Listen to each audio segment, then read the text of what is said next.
Hello friends, welcome to the auto show. आज की इस वीडियो में हम लोग बात करेंगे ओला के इलेक्ट्रिक स्कूटर के बारे में। ओला S1। सबसे पहली चीज़, ओला S1 प्रो के लुक्स के बारे में जब हम लोग बात करते हैं तो लुक्स के मामले में जब आप स्कूटर को देखेंगे तो बहुत ही सिंपल नज़र आएगा। बहुत सिंप्लिसिटी के साथ में डिज़ाइन किया गया है, कुछ एक्स्ट्रा कर्व्स और लाइनिंग नहीं दिखाई देती स्कूटर के ऊपर, लेकिन फिर भी जो उसका डिज़ाइन है वो काफ़ी मॉडर्न लगता है। जब आप इसके डिज़ाइन की तरफ नज़र डालेंगे तो आपको एहसास होगा कि आप एक मॉडर्न स्कूटर को देख रहे हैं, ऐसा नहीं है कि एक आउटडेटेड सा स्कूटर है। अगर बात की जाए हेडलैम्प के बारे में इस स्कूटर के, तो हेडलैम्प जो दिया गया है उसके अंदर DRL दिए गए हैं, LED DRL दिए गए हैं हेडलैम्प के अंदर। साथ में low beam and high beam के लिए अलग अलग प्रोजेक्टर यहाँ पर दिए गए। इंडिकेटर की अगर बात की जाए तो इंडिकेटर नीचे की तरफ हैं, टायर के पास आपको दिखाई देंगे, LED इंडिकेटर हैं। पीछे जब बात की जाए तो बहुत ही सिंपल तरीके से इसकी बैकलाइट को डिज़ाइन किया गया है और स्कूटर के अंदर ग्रैब रेल भी देखने को मिलते हैं। ओला S1 प्रो के अंदर पावर कितनी है, तो इसकी जो मोटर है वो पावर जनरेट करती है 8.5 किलोवाट की, और जो टॉर्क है इसकी मोटर का वो 58 Nm है। मैं सीधे सीधे शब्दों में यहाँ कहूँ तो ये जो पावर है, ये जो टॉर्क है, ये अगर इलेक्ट्रिक स्कूटर के हिसाब से देखा जाए ऑलरेडी जो इंडियन मार्केट के अंदर अवेलेबल हैं, ये पावर बहुत ज़्यादा है दूसरे स्कूटर के कंपेयर में। सिंगल स्पीड गियर बॉक्स के साथ में आता है, यानी ऑटोमेटिक स्कूटर है, सिर्फ आप एक्सीलरेट करते चले जाओ, सिंपली इसको आप राइड कर सकते हैं। अगर स्कूटर की परफॉर्मेंस के बारे में बात करें तो राइडिंग के लिए यहाँ पे 3 मोड दिए गए हैं, normal, sport and hyper mode. जो स्कूटर की परफॉर्मेंस है हाइपर मोड के अंदर वो आउटस्टैंडिंग है। हाइपर मोड के अंदर स्कूटर अपना सबसे बेस्ट परफॉर्म करता है और 0 to 60 की स्पीड पकड़ने में ये टाइम लेता है 5.75 सेकंड का, जो कि काफ़ी ज़्यादा इंप्रेसिव है। इसकी क्लास में अगर हम लोग बात करते हैं इलेक्ट्रिक स्कूटर के बारे में, तो इससे ज़्यादा जो एक्सेलरेशन है मुझे नहीं लगता किसी और स्कूटर के अंदर है। अगर बात की जाए ओला S1 प्रो के वेट के बारे में, तो वेट है इसका 121 किलोग्राम का। ओला S1 प्रो की बूट कैपेसिटी भी काफ़ी अच्छी है। इस स्कूटर का जो बूट स्पेस है वो है 36 लीटर का, जो कि काफ़ी ज़्यादा बड़ा है और काफ़ी ज़्यादा अच्छी तरीके से आप इसको यूज़ कर सकते हैं। एक टाइम के अंदर आप 2 हेलमेट इसके अंदर प्लेस कर सकते हैं।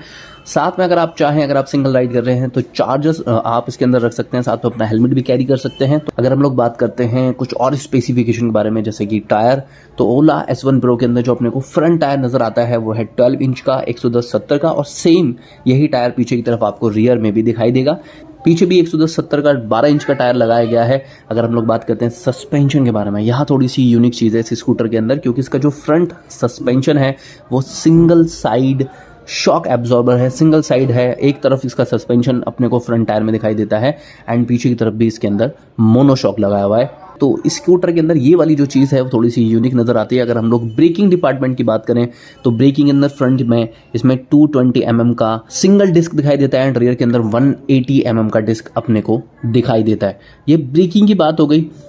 अब हम लोग बात करते हैं इससे कुछ अलग चीज़ों के बारे में कि अगर बैटरी कैपेसिटी देखी जाए ओला S1 प्रो की, तो बैटरी कैपेसिटी है ओला S1 प्रो के अंदर 3.97 किलोवाट आवर की।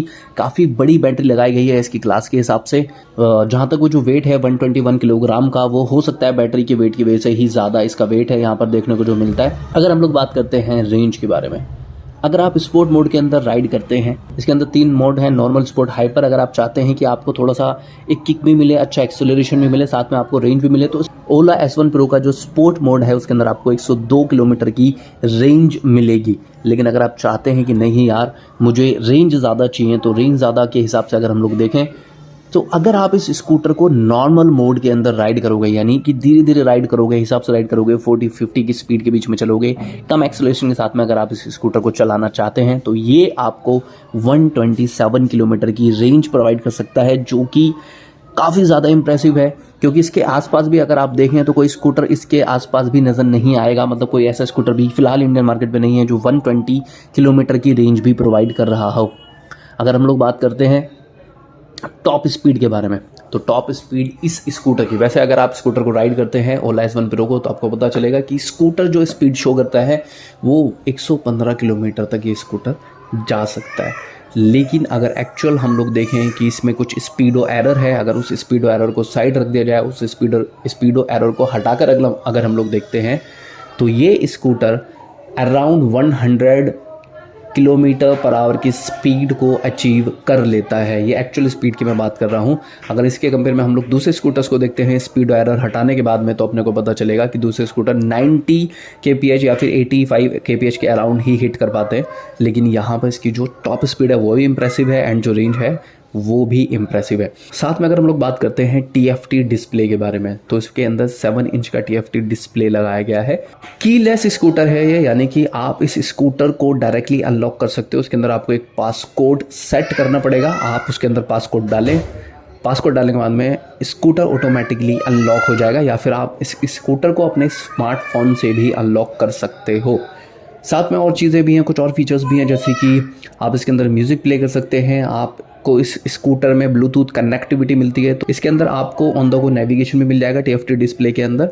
तो फ्यूचरिस्टिक है काफ़ी ज़्यादा, आप एंजॉय करने वाले हैं राइड को। लेकिन कुछ चीज़ें मैं ज़रूर बता देता हूँ कि इस स्कूटर के अंदर अगर इतनी ज़्यादा खासियत है तो फिर कमियाँ क्या हैं, क्यों लोग इतना ज़्यादा परचेज़ नहीं कर रहे हैं, या फिर एकदम से क्यों मार्केट के अंदर ये नहीं दिखाई दे रहा है। तो उसके कुछ रीज़न है, जैसे कि मैं बता के चलता हूँ यहाँ पे कि जो अगर हम लोग बात करते हैं जैसे TFT डिस्प्ले के बारे में, तो सबसे पहली चीज़ ये कि जो TFT डिस्प्ले है वो थोड़ा सा लैगी है।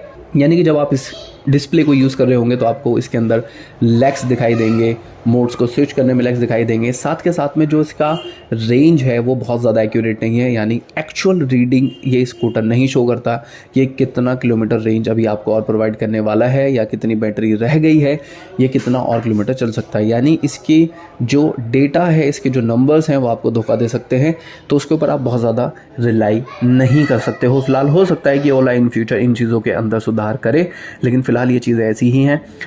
साथ में और चीज़ मैं बता देता हूँ कि अगर आप इस स्कूटर को नॉर्मल मोड के अंदर राइड करते हैं तो कोई परेशानी आपको नहीं आने वाली है, लेकिन अगर आप इस स्कूटर को एक्सेलरेट करते हैं, अगर आप चाहते हैं कि चलो मैं हाइपर मोड के अंदर राइड करके देखता हूँ, मैं बहुत तेज़ी से इस स्कूटर को चला के देखता हूँ, तो हाइपर मोड में कुछ टाइम राइड करने के बाद में स्कूटर बहुत ज़्यादा हीट हो जाता है, और फिर हीट होने के बाद में ये स्कूटर ऑटोमेटिकली नॉर्मल मोड के अंदर लॉक हो जाएगा।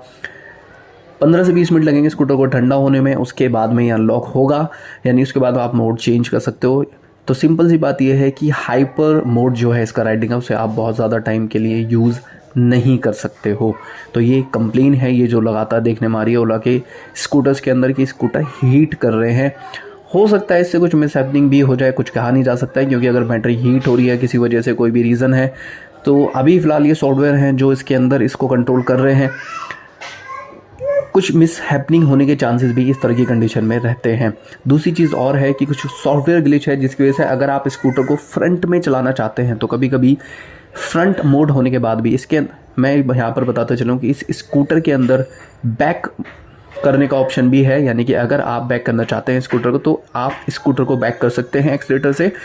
ये 2-3 की स्पीड में पीछे की तरफ क्रॉल करता है, यानी ये बैक में भी स्कूटर जा सकता है। लेकिन कभी कभी ऐसा होता है कि आपने कोई राइडिंग मोड सेट किया हुआ है, आप सामने जाना चाहते हैं और आपने जैसे ही एक्सीलेट किया तो स्कूटर पीछे की तरफ चला जाता है। तो ये कुछ एक चीज़ें हैं जो परेशानियां हैं वो ओला के साथ लगातार आ रही है। दूसरा, ओला की तरफ से कुछ अच्छा फीडबैक भी नहीं है, यानी अगर आप कंप्लेन करते हैं तो उसको रिजॉल्व करने में ओला टाइम ले रहा है। बहुत सारी चीज़ें एसोसिएट हैं इस स्कूटर के साथ में। फ़िलहाल हो सकता है कि ओला इन फ्यूचर इन चीज़ों को ठीक करे, लेकिन फ़िलहाल तो ये जो कंप्लेन है जो यूज़र फेस कर रहे हैं इन चीज़ों को, कि ओला एक तो जो ओला है, ओला की तरफ से लेट रेस्पॉन्सेस आते हैं, डिले रेस्पॉन्सेस हैं, चीज़ों को, कमियों को ढंग से सुना नहीं जा रहा है, कमियों को ठीक नहीं किया जा रहा है। तो इस तरह की चीज़ें आपने ध्यान रखनी है इस स्कूटर को परचेज़ करने से पहले। नो डाउट कि टॉप स्पीड में ज़्यादा है, नो डाउट रेंज अच्छी है, लेकिन अगर आपको ऐसी चीज़ें मिलेंगी जो हीट कर रही है या जिससे कुछ मिसहैपनिंग होने के चांसेस हैं या जो आपको डिस्कम्फर्ट प्रोवाइड करने वाली हैं, तो ये सारी चीज़ें आपको कहीं ना कहीं परेशानी दे सकती हैं। तो मेरा ये मानना है कि अगर इस स्कूटर के अंदर ओला अपनी तरफ से कुछ सुधार करता है इन फ्यूचर तो ये अच्छा स्कूटर होगा, शायद मैं कहूँगा वन ऑफ द बेस्ट होगा। लेकिन फ़िलहाल के लिए तो इन सारी कमियों के साथ में इसको कंसिडर करना थोड़ा सा मुश्किल है। तो जब आप परचेज़ करने के लिए जाएँ ओला S1 प्रो या फिर ओला S1, तो आप इन चीज़ों को ध्यान में ज़रूर रखें। इस वीडियो में सिर्फ इतना ही, मिलते हैं नेक्स्ट वीडियो के अंदर।